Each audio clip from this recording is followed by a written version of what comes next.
What's up, Sneaky Nation? Sneaky P here, back with all the news after week number 3 of the preseason here in our Columbus Aviators franchise, where the Aviators lost their first game of the preseason in a game where our offense just stalled. We brought in Pat Devlin, hoping he'd make a difference in a backup role. He kind of struggled as well, though. We're still having consistency issues with our backup quarterback position. Now, we are pretty comfortable with Marcus Mariota as our starter. He played great his rookie season. He's looked good in preseason so far.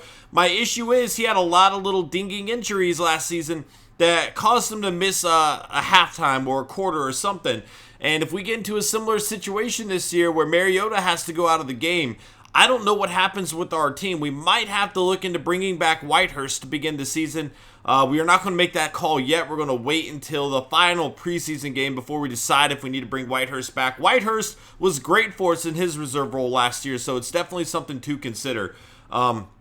Going down here, we actually have to cut 4 players, and this is getting really difficult, guys. We have a lot of players. We have 57 people on our team right now, and I want all 57 to be on our roster moving forward. It makes it difficult. I really don't want to cut Elmore. He's a guy we spent a draft pick on. We looked at him closely. I haven't been too thrilled with what he's given us in the preseason, and to be quite honest, there's no way he's taking over for Cobb, McCluster, or Sankey. Cole's been great at fullback. That makes it a difficult decision. I like all of these wide receivers, whether it be the veteran presence they bring or maybe the potential that they offer. You know, there's quite a lot of players on this team I don't want to let go of. Tight end, can't let go of anybody here. Offensive line is set. Left end brings us down to Mike Martin. I think he's candidate number 1. We're going to take a penalty for releasing him, something I don't take too kindly of. It's more of a penalty than cap room or even freeing up. At this point, though, I like Daquan Jones a lot. What about... You know what? Instead, let's go ahead and make this call. Let's make this call. We're going to free up more cap room.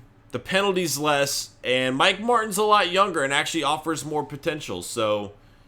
there we go. Alright, so that's going to free up 1 spot. We need to cut 3 more players. Over here, Carl Klug is a guy I like quite a lot.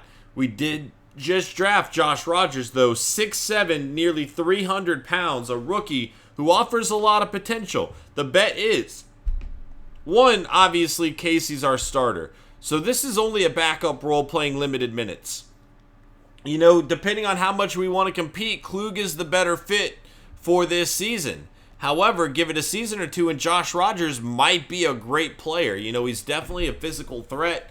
Let's go through, look at some of the stats that we got going on here. Power moves definitely going to Klug here. Finesse moves going to Klug. Block shedding is going to go to Rogers. Pursuit going to go to Klug. I mean, tackle is definitely going to Rogers here. He has good tackle and good hit power. Could potentially force fumbles, and despite being 6'7", 300 pounds, he's actually a little bit faster than Klug with better strength. The potential is there for Josh Rogers. It's not a move I wanted to make. I like Klug a lot, but, you know, roster spots are hard to come by nowadays. We have to make some tough decisions, and unfortunately, he's going to be at the bottom end of that moving forward. I don't really want to release any of our linebackers. That's kind of a tough call to make. I really don't want to release any of our cornerbacks at this stage either. You know, we're a deep team at this point, which unfortunately brings me back over to Elmore. Again, a guy I like a lot. I really wanted Elmore on this team, and maybe we can look into bringing him back, but right now he doesn't really bring anything to our roster. We're 3 deep at running back as it is, and that's just a difficult call that we're going to have to make. Next up, wide receiver. This one, you know, we're keeping Kendall Wright. We just signed Akeem Nicks to a 1-year deal. He'll probably be a free agent after this year. We did sign him. What's our ramifications? It does free up some room if we do let go of Nicks. I still kind of like that. The real question comes down to Trey McBride or Hakeem Nicks. You know, Hunter, Harden, and Green Beckham obviously all offer us something in the way of potential. Chris Owusu played great for us in the preseason. McBride is primarily a kick returner at this point for us. Now, we can't look at our depth chart here. So let's go ahead and check out our depth chart. See if we were to release McBride, who again, it's another player that offers a lot of potential for us. You know, it's a tough call to make, but somebody's got to go. And it's going to be between Hakeem Nicks and McBride at this point. Whoops. Hey, we're the top team at the list with the Aviators. So here we go. Punt returner. You know, we can go Chris Owusu here. I'd feel comfortable with that. Owusu's definitely got speed. He showed what he's capable of doing in the preseason, which is something I like a lot. McCluster's another option to back him up there, which brings us to kick returner.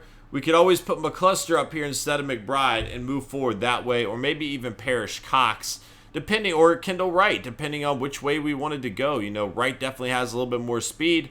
I do like McBride, though. I want to give him a chance.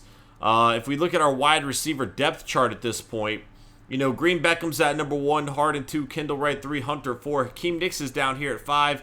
If we let go of Nicks, it's going to move Owusu to 5 and put McBride in the lineup. And you know what? We're going to save some money. We tried giving Hakeem Nicks another go at it. I was interested in bringing him back. That's why we signed him. I would not have signed him if I didn't have any desire in bringing him back. He's a player I like a lot. I'm a Tar Heel fan. Ultimately, the way the roster's unfolding, though, it kind of makes the most sense to let go of Hakeem Nicks at this point. So, best of luck, Nicks. I hope you sign on elsewhere, dude. Again, we've had to make some tough calls. You know, I've had to release players I did not want to release, and that's very difficult to do. I really am starting to become attached to a lot of these players, man. And we had some good moments with Hakeem Nicks last season, but we just hit that point. It was time to move on, and that's what we had to do, unfortunately.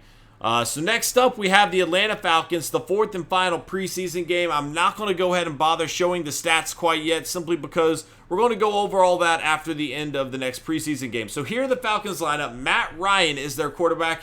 And once again, we are coming across a rookie quarterback. They are everywhere. All 4 teams that we've played in the preseason have had a rookie quarterback, a lot of which are very good players. Adrian Patrick, 78 overall. This is definitely the future here for the Falcons. Out of Lambuth, if you are from the streams, you get that. But yeah, definitely a good player here, and it's going to be interesting. We're going to see him for 3 quarters, and he is going to be the eventual replacement to Matt Ryan there. Brandon Oliver is going to be their running back, with Freeman backing him up and Rainey behind him. DeMarco at fullback. Wide receiver Julio Jones, one of the best in the game. Roddy White and Cecil Shorts, a very good pickup here for the Falcons. Aaron Graves, a rookie from Ohio State with size, 6'4", and Ted Ginn Jr., Jason Avant down there as well. Tight end Toilolo and Faria. I don't know if I said that one right or not. And Jack Doyle. Left tackle Jake Matthews still has not quite come into his own. This could be an issue for him, as their offensive line does not look really good. Again, we're playing another rookie quarterback. If our defensive line can kind of put pressure on the quarterback, you know, he's a little inexperienced. He might be forced into making some mistakes, something we've seen a lot of throughout the preseason, as our team is getting quite a lot of interceptions. Scrolling through their defense, it is improved. Brooks Reed's a nice pickup for him. Joe Mays, you know, Justin Durant. Overall, though, Desmond Trufant, one of the best corners in the NFL right now. He's definitely a player to look out for.